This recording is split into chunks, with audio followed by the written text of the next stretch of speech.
जय श्री राम। नमस्कार दर्शक बंधु, बीरेन टेच 939 यूट्यूब चैनल को आपण मानकु स्वागत जनाऊँगी। दर्शक बंधु, पूर्व वीडियो रे चूर्ण द्वारा अर्श रोग भल करने उपाय जानी। आज आमे माने जानिबा तैल द्वारा किपरि अर्श रोग को भल करि पारिबा।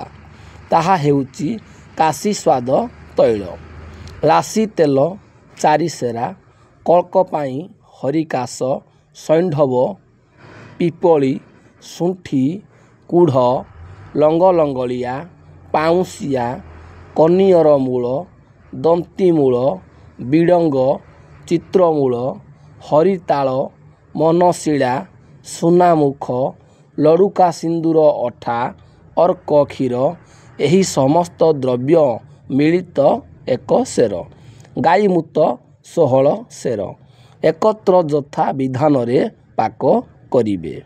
एही तैल अर्श रोगर व्यवहार कले अर्शर मांसांकुर वा गजा नष्ट हुए एवं अर्शर अंकुर गुड़िक खसी पड़ी क्षतस्थान शीघ्र शुष्क करि देई थाए।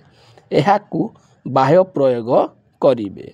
एहीपरि नुआ नुआ वीडियो देखिया पई चैनल को लाइक आउ सब्सक्राइब करि नियंतु।